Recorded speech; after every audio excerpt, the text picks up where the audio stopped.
Hello everyone, welcome to R channel. આજે શું તમને ચોકલેટ ખાવાની ક્રેવિંગ થાય છે પણ ખાઈ શકતા નથી અને તમે હેલ્ધી ડાયટ પર છો? તો આજે આપણે બનાવીશું ચોકો ખજૂર લાડુ, જે સ્વાદમાં એકદમ બેસ્ટ છે અને ગિલ્ટ ફ્રી છે. તો જુઓ, આજે આપણે બનાવીશું ચોકો ખજૂર લાડુ.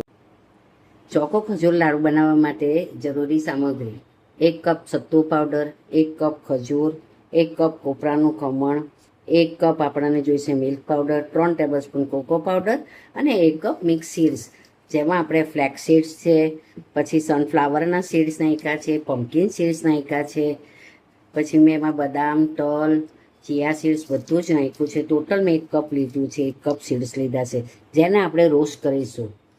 અને એ રોસ્ટ કરવા માટે આપણને ઘી નહીં જોઈશે. ઘી ફક્ત ખજૂર માટે જ આપણને થોડુંક યુઝમાં લેવાનું છે. હવે તમે 1 કપ ખજૂર લીધું છે, તેની જગ્યા પર અડધો કપ ખજૂર અને અડધો કપ તમે ગોળ પણ ઉમેરી શકો છો, અને હની પણ ઉમેરી શકો છો. અને હનીને ગોળ અને અડધો કપ ખજૂર ઉમેરવું હોય તો પણ ઉમેરી શકાય છે. અમારું ખજૂર એકદમ ચીકાશ વગરનું છે, જેવું તમે જોઈ શકો છો. જેમાં સુગર ફ્રી ખજૂર અમે લીધું છે. આજકાલ ખજૂર હવે તમે જોશો ને તો સુગરવાળા આવે છે, તો અમારું સુગર ફ્રી ખજૂર છે. એટલે આ લાડુને તમે ગ્લુટેન ફ્રી નામ પણ આપી શકો છો, જે ટોટલી પ્રોટીનવાળા અને હેલ્ધી છે. તો ચાલો હવે આપણે પહેલાં સીડ્સ શેકી. હવે આપણે સીડ્સને આપણે શેકીશું. એ પોપઅપ થાય ત્યાં સુધી જ શેકવાના છે.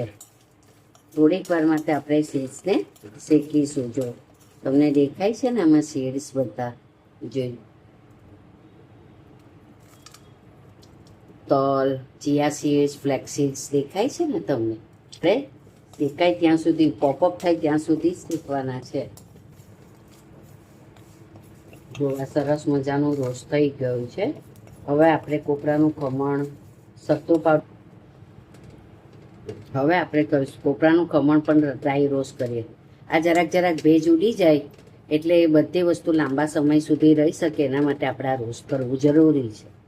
અને તમે તમારા લાડુ જે બનાવો તે લાંબો સમય સુધી રહી શકે. આ બધું હવે આપણે ઠંડુ કરવા મૂકી દઈએ. હું બધું ધીરે ધીરે, ઘી 1 પણ ચમચી મેં ઘી નાખ્યું નથી. છે ને હેલ્ધી.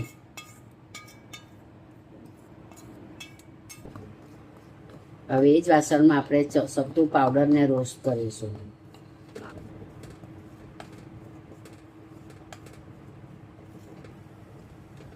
બધું 30 સેકન્ડ માટે જ રોસ્ટ કરવું. કોપરાનું ખમણ, સત્તુ પાવડર, પમ્પકિન સીડ્સ પોપઅપ થાય ત્યાં સુધી તેમાં રોસ્ટ, પણ થોડોક કલર ચેન્જ થાય ત્યાં સુધી જ એને આપણે રોસ્ટ કરવાનું છે.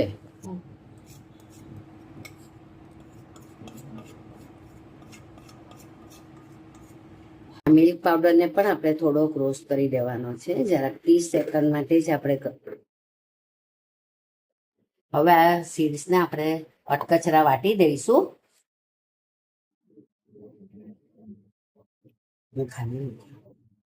આ સીડ્સને મેં પલ્સ મોડ પર ગ્રાઇન્ડ કરી દીધા છે.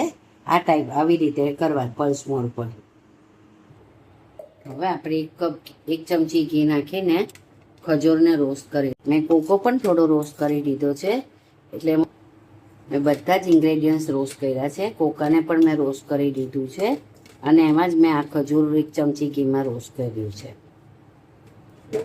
ખજૂરને આમ આવી રીતે પ્રેસ કરતા જઈને, તો જેથી લાડુ વાળવામાં આપણને સરળતા રહે. જુઓ, ખજૂર એકદમ સરસ મિક્સ થઈ ગયું છે. જુઓ,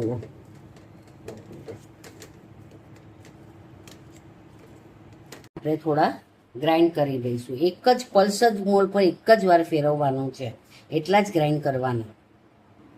આ સ્મેસી થઈ જાય એવું થોડું ગ્રાઇન્ડ કરવું. જો ખબર પડી જ જશે. પેલા થોડા આખા ખજૂર દેખાય, આમાં તમને તમે લોંડો વાળી શકો, તમે લાડુ વાળી શકો ને એવું લાગે. હજી આપણે આમાં બધા ઇન્ગ્રેડિયન્ટ્સ ઉમેરવાના બાકી છે. હવે આપણે એમાં ઇન્ગ્રેડિયન્ટ્સ ઉમેરી દઈએ. એમાં સત્તુ પાવડર નાખીશું, જે આપણે એમાં મિલ્ક પાવડર નાખીશું, સીડ્સ નાખીશું, જેને અમે ફક્ત 10 સેકન્ડ માટે રોસ્ટ કર્યો હતો. નાખી દઈએ છીએ.